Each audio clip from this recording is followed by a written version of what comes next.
बोलो सिया रामचंद्र की जय। देखो इधर भगवान राम हैं और ये भगवान भरत हैं और इनका नाम अभी बताया जाएगा ये कौन है, क्योंकि आज जो इतिहास हम पढ़ने के लिए जा रहे हैं ना, कुछ लोग कहते हैं कि भगवान ने किया क्या है हमारे लिए। आप लोग सुने होंगे बहुत लोग ऐसे हैं जो ये कहते हैं भगवान ने हमारे लिए किया क्या है। तो देखिए भगवान ने हमारे लिए बहुत कुछ किया है, ठीक है। तो उसी बहुत कुछ को जानेंगे हमारे प्रभु हमारे लिए क्या किए हैं। देखिए ये हमारे भगवान राम हैं और ये इनके भाई भरत हैं और इनका जो परिचय है ये अभी आपको दिया जाएगा, ठीक है, क्योंकि तुरंत बता दिया जाएगा तो फिर मज़ा नहीं आएगी। जैसे कि आपको मैं बता दूं, देखिए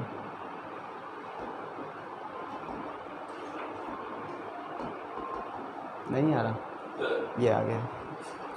ये आप एक इमेज देख रहे हैं, आप ये इमेज देख रहे हैं ये, और ये इमेज देखकर आप कुछ अनुभव कर रहे हैं कि क्या हो सकता है। नहीं, देखिए आप जो ये इमेज आज आपको दिख रही है ना, ये जानते हो क्या है? ये विश्व का, किसका? ये विश्व का पहला विश्वविद्यालय है।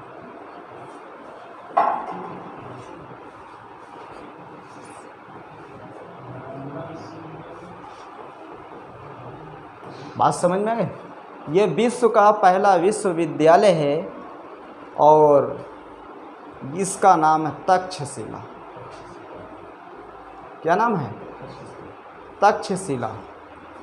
अब देखिए तक्षशिला विश्वविद्यालय है, दुनिया का पहला विश्वविद्यालय है और आज ये आपको खंडहर के रूप में दिखाई दे रहा है।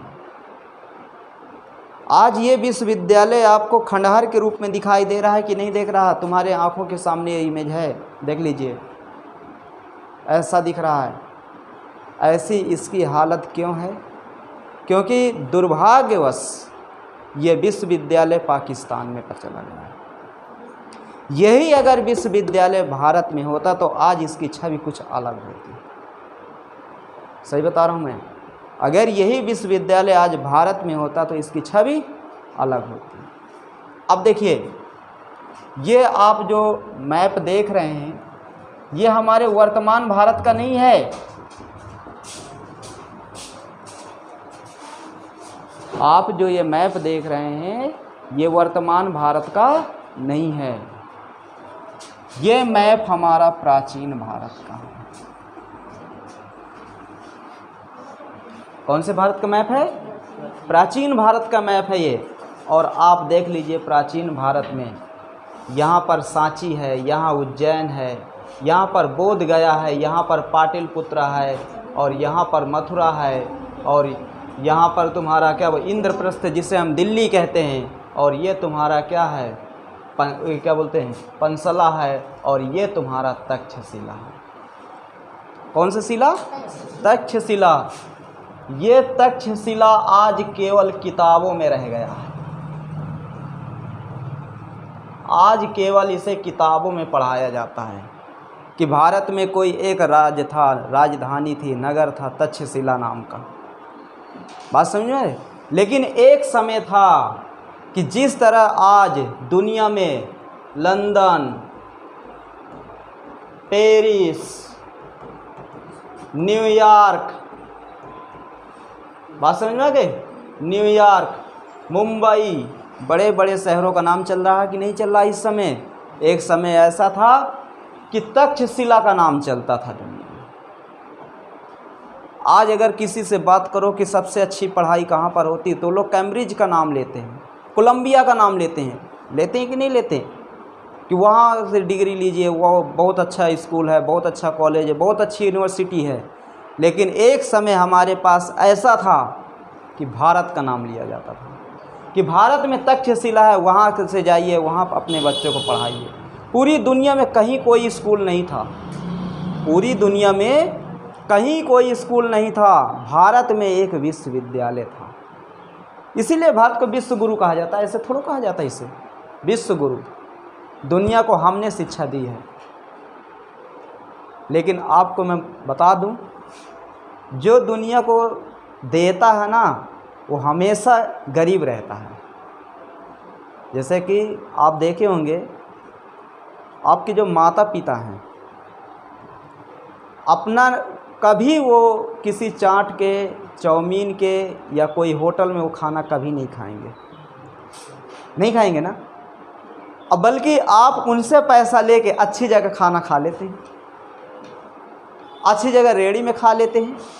कभी आप अपने पिताजी को देखें हैं कि किसी बतासे वाली दुकान में वो बतासा खा रहे हैं? क्यों? क्योंकि वो तुम्हारी खुशियों के आगे अपनी खुशियों को कुर्बान कर रहे हैं। तो वैसे भारत था, भारत ने दूसरों को खुशियों के आगे अपनी खुशियों को क्या किया? कुर्बान कर दिया। मतलब दूसरों को शिक्षित करते करते करते करते और अपना अशिक्षित हो गया। जहाँ पर आज ये विश्वविद्यालय, वहाँ की शिक्षा व्यवस्था कितनी बेहतर है। अब सुनिए आगे की कहानी। आपको मैं बता दूं, ये जो तक्षशिला विश्वविद्यालय है, ये दुनिया का सबसे पहला आवासीय विश्वविद्यालय था। दुनिया का सबसे पहला आवासीय विश्वविद्यालय था, आप ये समझ लीजिए। और आवासीय का मतलब ये होता है कि यहाँ पर हॉस्टल की व्यवस्था थी। और जब ये विश्वविद्यालय बनाया गया था, तब यहाँ पर आप ये समझ लीजिए कि लगभग 10,000, कितने? 10,000 विद्यार्थी थे। कितने हजार विद्यार्थी थे? 10,000 यहाँ पर विद्यार्थी शिक्षा ग्रहण करते थे और 1,000 अध्यापक यहाँ पर पढ़ाते थे।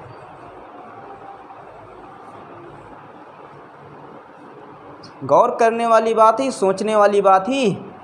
10,000 विद्यार्थियों के बीच में 1,000 अध्यापक पढ़ाते थे। अब जरा सोचो, एक अध्यापक को कितने विद्यार्थी मिलते थे? कितने? एक अध्यापक को पढ़ाने के लिए कितने विद्यार्थी मिलते थे? क्यों? ज़्यादा से ज़्यादा एक रेशियो देखा जाए तो कितना आएगा? 100 का। इससे ऊपर थोड़ा आएगा, क्या आएगा? 100 का, 100 से नीचे। तो आप ये समझ लीजिए। और इसमें एक रूल था कि अध्यापक भी इसी विश्वविद्यालय में रहेगा और विद्यार्थी भी इसी विश्वविद्यालय में रहेंगे। अध्यापकों के लिए खाना का प्रबंध विद्यार्थी करेंगे। उनके जो माता पिता हैं, अपने घर से अध्यापकों के लिए राशन पानी दे के भेजेंगे, अपने बच्चे के लिए भी और टीचर के लिए भी। ठीक? और तब के बच्चे टीचर का कहना बहुत लेते थे। आज के बच्चे तो टीचर का कहना कहाँ लेते हैं? थोड़ा टीचर डांट दे तो उसे मारने के लिए रास्ते में गुंडा लगा देते हैं। आज के बच्चे इस तरह के हैं, ठीक है। लेकिन तब के बच्चे ऐसे नहीं थे। और इसी विश्वविद्यालय में कुछ महान हस्तियों ने पढ़ा। देखिए, उन्हें महान हस्ती कहें या महान पुरुष कहें, ठीक है, हमारे लिए वो दोनों हैं। वो किसी आज की जो हस्तियां हैं, मुकेश अंबानी, दुनिया अंबानी, इनसे हम कहीं ज़्यादा उनको मान्यता देते हैं। बात समझे? तो महान पुरुष हम कह सकते हैं। जैसे कि तुम्हारे चाणक्य, कौन? आचार्य चाणक्य यहीं पर पढ़े हैं। चंद्रगुप्त मौर्य, नाम सुने होंगे, विश्व विजेता में नाम आता है इनका। ये पूरा जो आप देख रहे हैं ना, पूरा चंद्रगुप्त मौर्य का है, मौर्य वंश है। पूरा यहाँ से लेके देखो अफगानिस्तान तक पूरा शासन था मौर्य वंश का। चंद्रगुप्त मौर्य इसी विश्वविद्यालय में पढ़े हैं, इसी विश्वविद्यालय की धरती में। बात समझ में आए? चाणक्य जैसे महान, बताओ चाणक्य कितना विद्वान थे। चाणक्य को ऐसी ऐसी विद्याओं का ज्ञान था। जैसे अगर बात करें जहर विद्या की, आज खाओ जहर 2 दिन बाद मरोगे, कल खाओ जहर 2 हफ्ते बाद मरोगे। कोई डॉक्टर बता दे कि व्यक्ति जहर से मरा है? इतने भयानक विद्या थी चाणक्य जी के पास, तुम ये समझ लीजिए। और वो सब यहीं पढ़े और यहीं पढ़ के यहीं पढ़ाने लगे थे।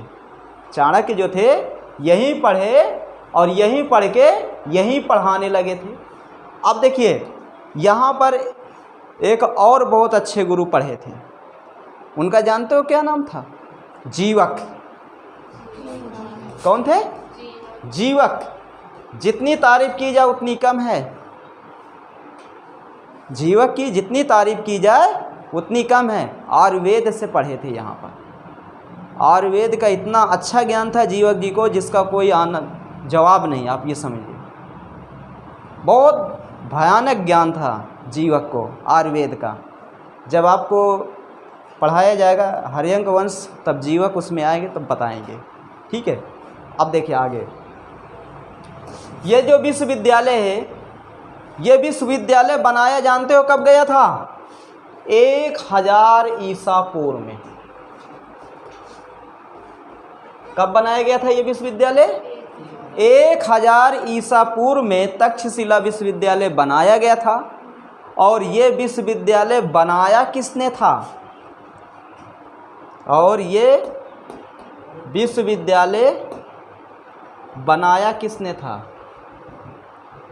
ये काम नहीं कर रहा क्या यार?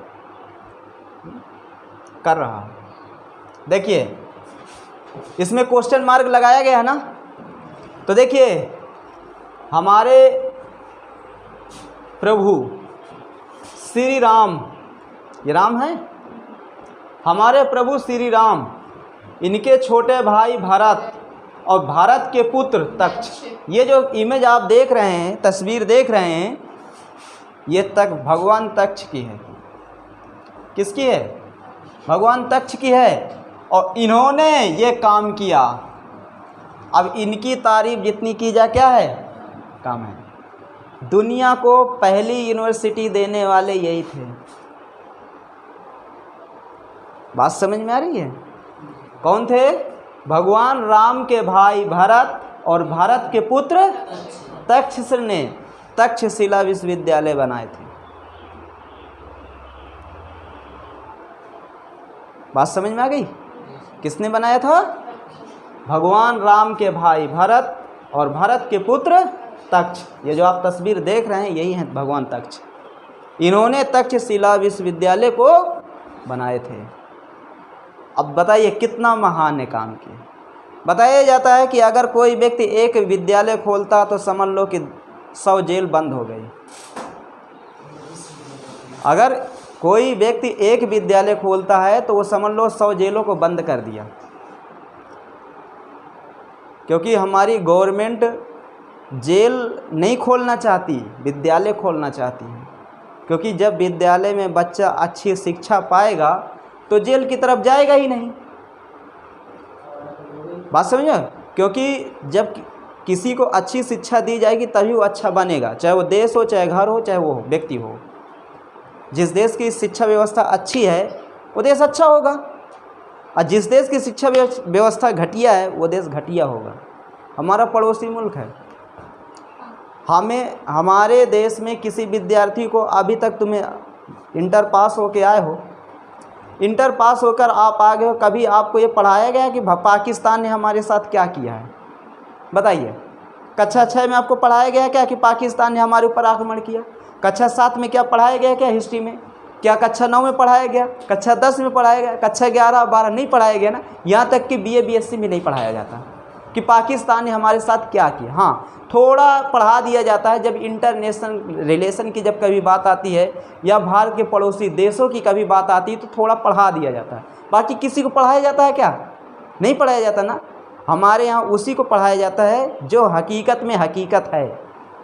हमारा जो पड़ोसी मुल्क पाकिस्तान है, वहाँ कक्षा 5 के बच्चों को पढ़ाया जाता है कि भारत को पाकिस्तान ने 4 बार युद्ध में हराया। अब फिर कक्षा 5 के बाद 6 7 8 9 10 11 12 तक उनको यही पढ़ाया जाता है, कश्मीर बनेगा पाकिस्तान, कश्मीर बनेगा पाकिस्तान, हिंदुस्तान हमारा दुश्मन है। ये पूरे इतिहास में उनका यही लिखा है। बाकी कुछ नहीं पढ़ाया जाता। अब तुम ये समझ लो, बात समझे? तो इसका मतलब क्या, उन लोगों की शिक्षा व्यवस्था बिल्कुल नफरत से भरी पड़ी है, उसमें प्रेम, इमोशन, ठीक है, संस्कार नाम की तो कोई चीज़ ही नहीं है। तो भैया जब ऐसे देशों की शिक्षा व्यवस्था ऐसी होगी तभी तो वहाँ पर निकलेंगे जैसे मोहम्मद, लश्कर तैयबा, तालिबान, तभी तो निकलेंगे भाई। देखिए कहते हैं कि जैसा मशीन में आप कोई सामान डालोगे तो उसका रूप जो आगे तैयार होगा वैसे तो निकलेगा। अब खेत में गेहूँ बोए हो तो चना थोड़ो काटोगे, है ना, गेहूँ ही काटोगे। तो वही चीज़ है। तो भगवान राम थे और उनके भाई भरत, अब भरत के पुत्र तक्षशिला ने इस विश्वविद्यालय को बनवाए थे। बात समझ में आ गई?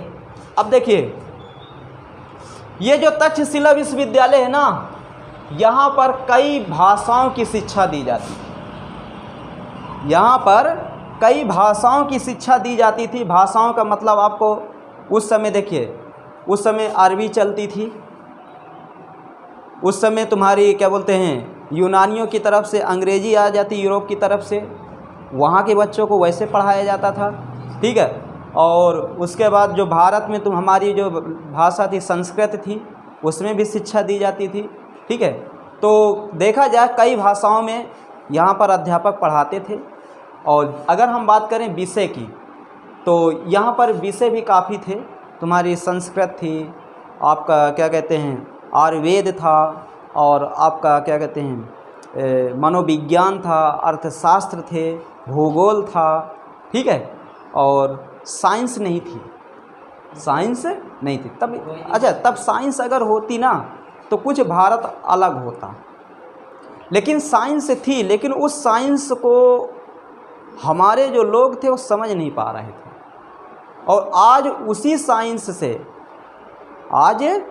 साइंस से इस्तेमाल करके आज दुनिया के कई देश बहुत आगे चले गए। जैसे हमारे यहाँ देखिए पतंजलि थे, पतंजलि की एक पुस्तक थी योग दर्शन। आज देखिए पूरी दुनिया योग की शुरुआत भारत से हुई है। आज पूरी दुनिया योग कर रही है, कर रही कि नहीं कर रही? तो कहीं ना कहीं हम लोग उसे समझ नहीं पाए, और जो समझ गए वो आगे बन गया। अमेरिका ने भारत की साइंस को समझा, बन गया आगे। यूरोपियों ने समझा, बन गए आगे। चाइना ने समझा, बन गए आगे। लेकिन अपने लोग नहीं समझ पाए। अच्छा एक चीज़ और है, अपने लोग अपनी इज्जत खुद नहीं करते। जैसे आपका शरीर है, आप अगर सोच लो कि मेरा शरीर दूसरे के शरीर से बदसूरत है, दूसरे के शरीर से मेरा शरीर क्या है बदसूरत है, तो आपका शरीर है बदसूरत। अगर आप सोच लो कि मेरा शरीर दूसरे के शरीर से कम नहीं है, तो नहीं है कम। तो ये सब चीज़ सोच पर डिपेंड करता है। तो हमारे लोग अपनी ही चीज़ का विश्वास करना छोड़ दिए। जब हमारे लोग अपनी चीज़ का विश्वास करना छोड़ दिए तो भला वो चीज़ कैसे असर करेगी? बात मानना पड़ेगा कि नहीं पड़ेगा? जैसे हमारे आसपास के जो क्षेत्र के लोग हैं वो ये विश्वास छोड़ दिए कि अगर गांव के स्कूल में बच्चा पढ़ेगा तो बच्चा कभी भी IAS PCS और क्या बोलते हैं बीटेक वूटेक नहीं कर पाएगा। सही है ना? ये एक सोच भर दी जाती है। अगर शहर के विद्यालय में पढ़ेगा तो सब चीज़ कर लेगा। तो क्या सब होता है? बिल्कुल नहीं होता, बिल्कुल नहीं होता। भाई तुम उस चीज़ पर विश्वास नहीं कर रहे हो ना, एक बार विश्वास करके तो देखो, वो चीज़ बहुत आगे जाएगी। तो हम लोग क्या किए, अपनी ही चीज़ का हम लोग क्या किए, अपनी ही चीज़ का हम लोग विश्वास नहीं किए। ये क्या हो गया? अरे इसको क्या करें?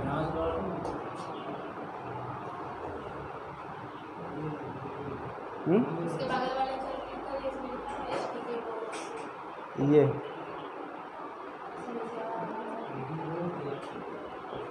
चलो ठीक, इतनी बात समझ में आ गई।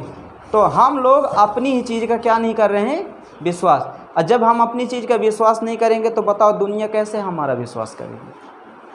और दुनिया उसी चीज़ का इस्तेमाल कर रही है कि नहीं कर रही? ठीक है, तो अपनी चीज़ पर हमेशा विश्वास करना चाहिए। तो आज अगर ये विश्वविद्यालय हमारे पास होता तो निश्चित है कि ये इसकी जो छवि है वो कुछ अलग होती। अब देखिए इसकी मेन लोकेशन देखते हैं इस विश्वविद्यालय की।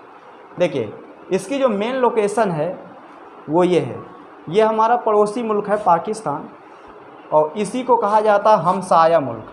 क्या कहा जाता है? इसी को हमसाया मुल्क कहते हैं ये। अब देखिए पाकिस्तान का ये जो राज्य आपको दिख रहा है येलो कलर का, ये इसी को हम कहते हैं खैबर पख्तूनख्वा। क्या कहते हैं? खैबर पख्तूनख्वा। और ये वाला जो राज्य है पाकिस्तान का, ये इसी को कहा जाता है पंजाब। ये पंजाब है और ये खैबर पख्तूनख्वा। तो अब देखिए इस्लामाबाद ये है, तो अब यहाँ पर इस साइड पर यहाँ, ठीक है, यहाँ पर तुम्हारा एक शहर है रावलपिंडी। अब तुम्हारा इसलिए कह रहे हैं क्योंकि एक समय था कि सब हमारे ही थे। तो जब हम प्राचीन भारत का इतिहास पढ़ रहे हैं तो भैया हमारा ही है। बात समझ में गए? ये तो सन 1947 में अलग हुए, पूरा पाकिस्तान ही हमारा है। रावलपिंडी ज़िले में पड़ता है तुम्हारा तक्षशिला। 48 किलोमीटर है, ज़्यादा नहीं है तक्षशिला। अब देखिए रावलपिंडी को सब कोई जानता है पाकिस्तान में, और भारत वाले भी कुछ जानते हैं, लेकिन तक्षशिला का केवल नाम सुनते हैं। बात समझ में आ रही कि नहीं आ रही? तक्षशिला आज एक नगर छोटा सा बन के रह गया और रावलपिंडी को एक महानगर बना दिया गया। ठीक है, एक समय यही तक्षशिला थी क्या? राजधानी थी। क्या थी? गलत लिख दिए, हिंदी में बहुत दिक्कत होती है। राजधानी किसकी थी? गंधार महाजनपद। जब महाजनपद काल था तो गांधार महाजनपद की ये राजधानी थी। ठीक है, और गांधार महाजनपद का राजा कौन था? शकुनी। शकुनी को किसने श्राप दिया था? शकुनी मामा थे। किसने श्राप दिया था? तो गंधारवी ने दिया था। भाई शकुनी अगर ना होता तो महाभारत का युद्ध ना होता। बताया जाता है अगर शकुनी ना होता तो महाभारत का युद्ध ना होता। जब गंधारवी के 100 पुत्र मारे गए तो गंधारवी को बहुत क्रोध आया, और उसने जब पता लगाया कि मेन लड़ाई की जड़ कौन है? शकुनी, तो उसने सीधा श्राप दिए थे शकुनी को कि जिस तरह तूने मेरे हंसते खेलते परिवार को उजाड़ दिया, तो मैं तुझे श्राप देती हूँ कि तेरे राज में कभी सुख चैन नहीं रहेगा। अये इतिहास गवाह है, इतिहास गवाह है। इन दोनों देखिए, ये वाले गांधार महाजनपद में कभी भी सुख चैन नहीं है। ये वाला देखिए, ये इधर अफ़गानिस्तान का क्षेत्र है और ये पाकिस्तान का। इन दोनों में कभी सुख चैन है? कभी यहाँ पर ऐसे सरकार बनती लोकतांत्रिक रूप से, कभी यहाँ पर तालिबान आते हैं। आए दिन यहाँ पर क्या होता? आतंकवादी हमले होते हैं, घटनाएं घटती हैं। कभी सुख चैन है? यहाँ नहीं है। तो ये गंधारवी का श्राप है कि तेरे राज्य में कभी सुख चैन नहीं होगा। सबसे ज़्यादा लड़ाइयाँ इधर से आई, सबसे ज़्यादा। अच्छा एक चीज़ और बता दें, जो तुम्हारा तक्षशिला विश्वविद्यालय ना, इस विश्वविद्यालय को सबसे ज़्यादा नुकसान जानते हो किसने पहुंचाया है? तक्षशिला विश्वविद्यालय को नुकसान किसने पहुंचाया? कोई बताएगा हमें? बताओ। तक्षशिला विश्वविद्यालय को नुकसान सबसे ज़्यादा किसने पहुंचाया? कोई नहीं बताएगा? तक्षशिला विश्वविद्यालय को सबसे ज़्यादा नुकसान किसने पहुंचाया? तो मैं आपको बता दूं, सबसे ज़्यादा इसको नुकसान किसने पहुंचाया? तो हूणों ने। किसने पहुंचाया? हूणों ने। देखिए जब भारत में हूणों ने आक्रमण किया तो उस समय क्या था कि शुरू में ये पड़ जाता है तक्षशिला, तो हूणों ने इसे सबसे ज़्यादा इसको परेशान किया, और हूणों ने ही इसे खंडहर के रूप में बना दिया। हूणों के बाद जब अरबों का आक्रमण हुआ, किसका? अरबों का भारत में, तो अरब आक्रमणकारी वो आक्रमण किए। उसके बाद फिर तुम्हारे क्या बोलते हैं अफ़गानी आए, बहुत सारे आए, तो उन्होंने सबसे ज़्यादा, अच्छा उन लोगों से शिक्षा से तो कोई मतलब ही नहीं। और जब वो ये जान गए कि इसे किसने बनवाया? भगवान ने बनवाया है। भाई तक भगवान राम के भाई भारत के पुत्र तक्ष, वो भी तो भगवान हुए। तो ऐसे वो हिंदू देवी देवताओं से बहुत नफरत करते थे। तो उनके द्वारा जो बनाई गई चीज़ें ऐसे वो नष्ट करना शुरू कर दिए, ठीक है। और धीरे धीरे इस विद्यालय को तो बहुत बुरी तरह नष्ट कर दिए, आप ये समझ लीजिए। आज यहाँ एक भी विद्यार्थी पढ़ने नहीं जाता, केवल हमारे तुम्हारे जैसे यहाँ क्या देखने जाते हैं बस, और कुछ नहीं। वीज़ा पासपोर्ट लगता, क्यों नहीं लगता। अब देखो ये अंग्रेज है, ये जो है ना, ये इसका गाइड होगा। अब ये बता रहा पूरा, ये अंग्रेज है और ये इसका गाइड, ये देखने के लिए देखो ये अब ये लोग तक्षशिला देखने के लिए गए हैं। गाली देते होंगे, नहीं देते होंगे। सबसे ज़्यादा किसको गाली देते हो? पाकिस्तान गवर्नमेंट को। अरे थोड़ा सा, अब तुम ये समझ लो सिंधु घाटी सभ्यता के जितने स्थलों की खुदाई आज़ादी के पहले हो गई थी उतनी ही है, अभी तक उन्होंने नहीं खोदा। पैसा लगता है, और जब वो गोला बारूद परमाणु बम में पैसा खर्चा करेंगे तो ऐसी चीज़ें कहाँ बचा के रख पाएंगे। कोनो आतंकवादी का मूड ख़राब हो जाएगा, रात में कहो उसको गुस्सा आए, क्या है तक्षशिला का भगवान राम के भाई भरत के पुत्र तक्ष ने बना, कहो यहीं बम छोड़ दे। अभी क्या उनका विश्वास है क्या यहीं पर छोड़ सकते हैं? कोई उनको नहीं, क्योंकि वो बहुत नफरत करते हैं, वो पूरी तरह है। आप ये समझ लीजिए कि हिंदू देवी देवताओं से बहुत नफरत करते हैं पाकिस्तानी, बहुत। अब भारत की छवि इतनी, मतलब वो लोग इंटरनेशनल लेवल पर उछालते हैं, लेकिन दुनिया भी तो जानती है। क्या दुनिया भारत आती नहीं है क्या? आती है, ठीक है।